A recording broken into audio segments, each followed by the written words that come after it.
দর্শক স্বাগত জানাচ্ছি যমুনা টেলিভিশনের নিয়মিত আয়োজন প্রবাসী বাংলাদেশের আয়োজনে বিশ্বের বিভিন্ন প্রান্তে থাকা প্রবাসীদের খবরাখবর নিয়ে আপনাদের সাথে আছি আমি আহমেদ রেজা। চর্চার অভাব আর সুরের বিকৃতি অব্যাহত থাকলে হারিয়ে যাবে বাংলাদেশের লোকসঙ্গীত, এমন শঙ্কা জানিয়েছেন প্রখ্যাত লোকসঙ্গীত শিল্পী নীনা হামিদ এবং এম এ হামিদ। বর্তমানে যুক্তরাষ্ট্র প্রবাসী এই শিল্পী দম্পতি অভিযোগ জানিয়ে বলেন, ফিউশন আর আধুনিক যন্ত্রের কারণে লোকসঙ্গীত হারাচ্ছে তার মূল সুর। প্রতিনিধি তানভীর ইউসুফ রনির প্রতিবেদনে থাকছে বিস্তারিত।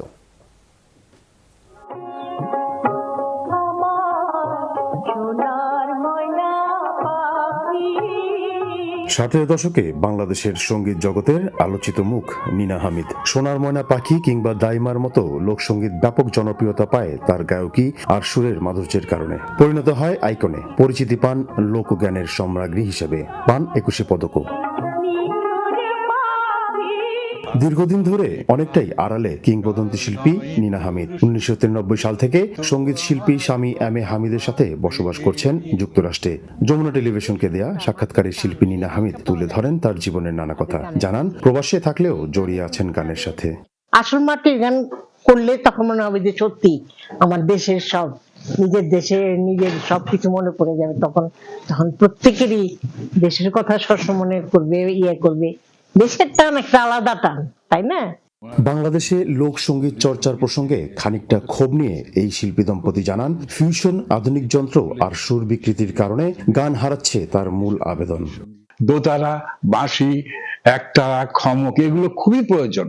এখন হচ্ছে ইলেকট্রিক গিটার, ইলেকট্রিক অর্গান, এই সমস্ত দিয়ে চলে না। আসল কথা, এই ফোক সং এর আসল টেস্ট পাওয়া যাবে না এইসব যন্ত্র ছাড়া। এখন যা গাইছে যারা, তারা গানই শুধু এমনি গাইছে, কিন্তু যে আসল জিনিস মাটির যে সুরটা, মাটির টান, সেই জিনিসটা পাওয়া যায় না কিন্তু তাদের গানের মাঝে। সেই গানে কিন্তু তাদের একটু মডার্নাইজেরই আছে, ভাবটা আছে এখানে। যাই হোক, আমরা চাই যে আসল মাটির গান আসুক। তরুণ শিল্পীদের কাছে নীনা হামিদের আহ্বান লোকসঙ্গীতের সঠিক চর্চার। বাংলাদেশে লোকসঙ্গীতের সোনালী যুগ আবার ফিরে আসবে বলে আশা প্রকাশ করেন নীনা হামিদ। অরিজিনালিটিটা যেন কখনো মিশে না যায়। Tanvir Yusuf Roni, Jamuna television, New Jersey, যুক্তরাষ্ট্র। নিউ ইয়র্কের ওজন পার্কে আয়োজিত হয়েছে পথমেলা। নতুন প্রজন্মের দেশীয় সংস্কৃতিকে তুলে ধরতেই এই আয়োজন বলে জানিয়েছেন উদ্যোক্তারা। দুদিন ব্যাপী এই পথমেলায় ছিল দেশি বিভিন্ন পণ্যের স্টল, দেশীয় পোশাক, প্রসাধনী সহ বিভিন্ন ঐতিহ্যবাহী খাবার ঠাঁই পায় এসব স্টলে। আয়োজনের সভাপতিত্ব করেন প্রবাসী কমিউনিটি নেতা মাহতাবুর রহমান। অনুষ্ঠান পরিচালনা করেন অধ্যাপক মোহাম্মদ আজাদ। এছাড়াও বক্তব্য রাখেন আরিফুর রহমান, ফিরোজ আহমেদ সহ প্রবাসী কমিউনিটি নেতারা।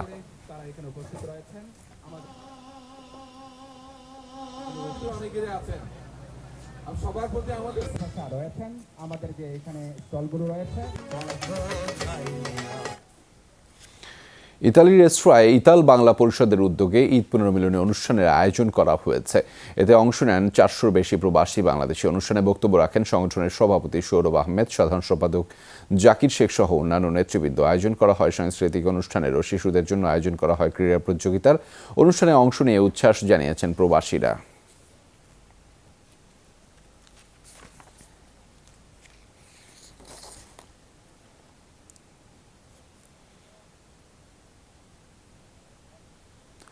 আবুধাবিতে কার্যক্রম শুরু হয়েছে প্রবাসী বাংলাদেশির উদ্যোগে মোবাইল ও কম্পিউটার বিক্রয় প্রতিষ্ঠান সিজিপি মোবাইল ও কম্পিউটার নামক প্রতিষ্ঠানটির উদ্বোধন করা হয়। ফিতা কেটে এর উদ্বোধন করেন প্রকৌশলী সঞ্জীব বড়ুয়া ও আশিস বড়ুয়া। এ সময় উপস্থিত ছিলেন প্রতিষ্ঠানের স্বত্বাধিকারী বাবুল বড়ুয়া ও রুবেল বড়ুয়া।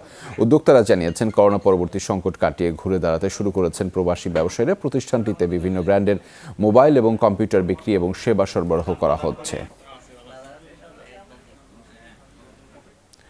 সৌদি আরবের রিয়াদে অনুষ্ঠিত হয়েছে ঈদ পুনর্মিলনী অনুষ্ঠানের ফেনী প্রবাসী ফোরামের উদ্যোগে এর আয়োজন করা হয়। এতে সঞ্চালনা করেন সংগঠনের সাধারণ সম্পাদক জহিরুদ্দিন মনির।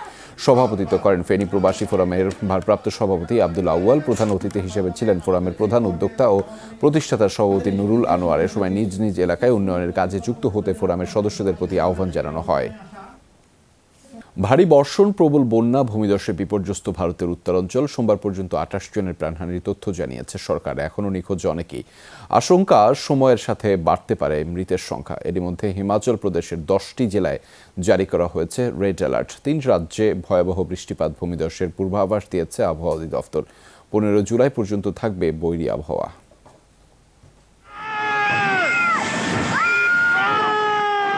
পার্বত্য এলাকা হওয়ায় হিমাচল প্রদেশ বরাবরই ঝুঁকিপূর্ণ।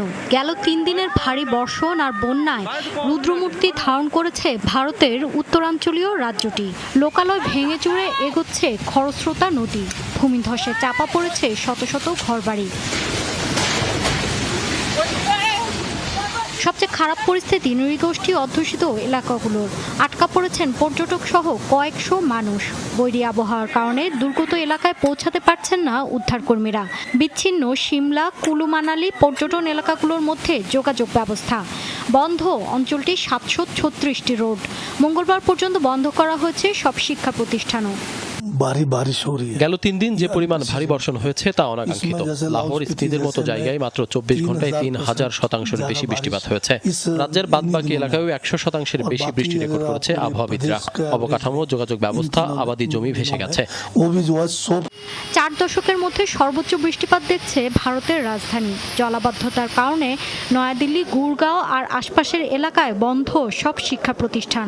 ট্রাফিক জ্যাম এড়াতে বেসরকারি দফতরের কর্মকর্তাদের হোম অফিস করার নির্দেশ দিয়েছেন মুখ্যমন্ত্রী অরবিন্দ কেজরিওয়াল। দুর্গতদের সহযোগিতা খোলা হয়েছে 16টি বিশেষায়িত কন্ট্রোল রুম। শুক্রবার থেকে যে পরিমাণ বৃষ্টিপাত হয়েছে তা 4 দশকের মধ্যে সর্বোচ্চ। আবহাওয়া অফিসের তথ্য অনুযায়ী গোটা বর্ষা মৌসুমে যে বৃষ্টি হয় তার 15%ই হয়েছে 3 দিনে। পরিস্থিতি মোকাবেলায় কাজ করছে প্রশাসন। সাময়িক জলাবদ্ধতার কারণে সংকটে পড়েছে দিল্লিবাসী। শিগগিরই সেটারও সমাধান হবে। প্রবল বৃষ্টি হচ্ছে রাজস্থান, পাঞ্জাব ও হরিয়ানায়। রাজ্যগুলোর নিম্নাঞ্চল প্লাবিত হওয়ায় জারি রয়েছে জরুরি সতর্কতা। চলছে দুর্গত এলাকায় উদ্ধার তৎপরতা।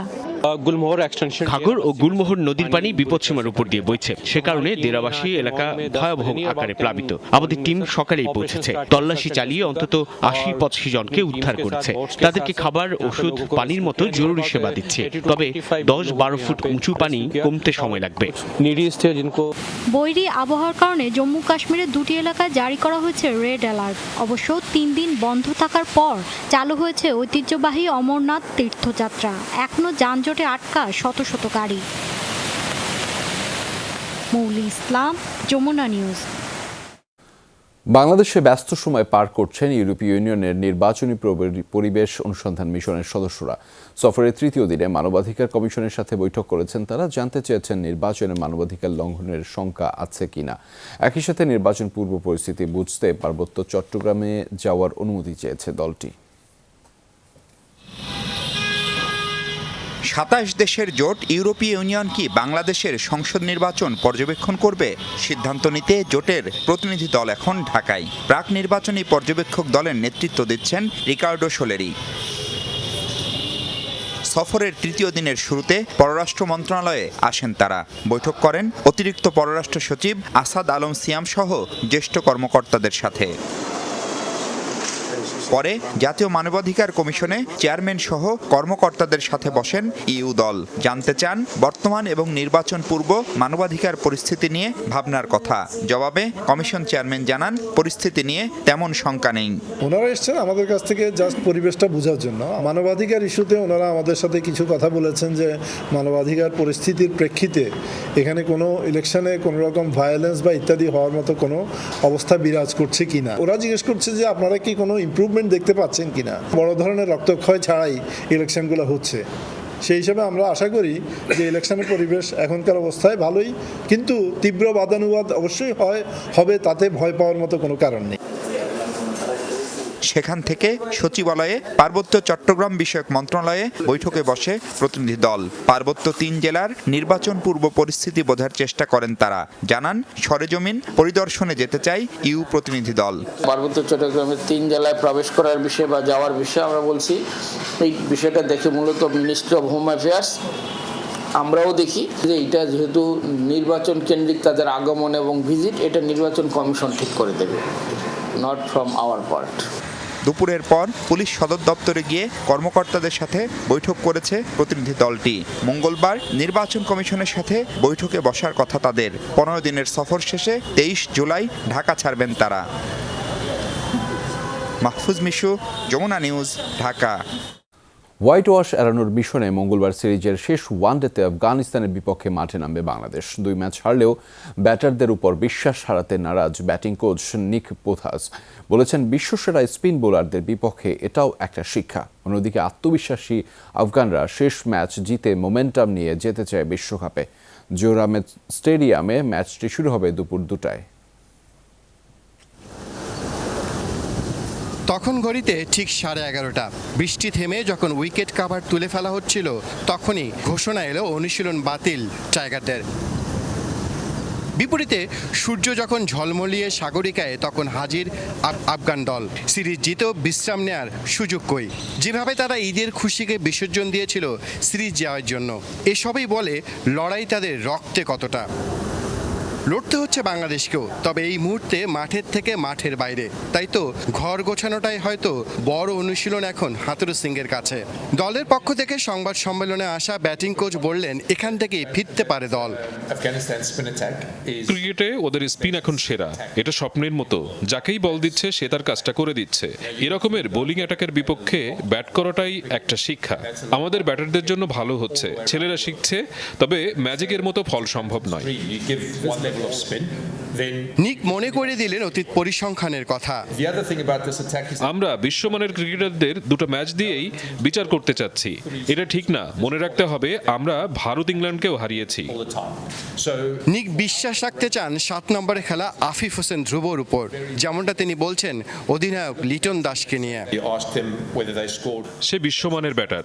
আফিফ মাত্র 2টি ম্যাচ খেলেছে।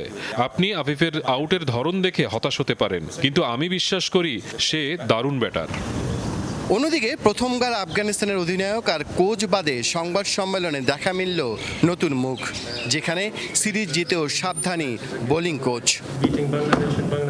বাংলাদেশের মাটিতে ওদের হারানো সহজ না। ছেলেরা দারুণ খেলেছে। দলগত এই পারফরমেন্সে শেষ ম্যাচটাও জিততে চাই। এই মোমেন্টাম আমরা এশিয়া কাপ ও বিশ্বকাপে নিতে চাই, যেখানে বড় স্বপ্ন দেখছি আমরা।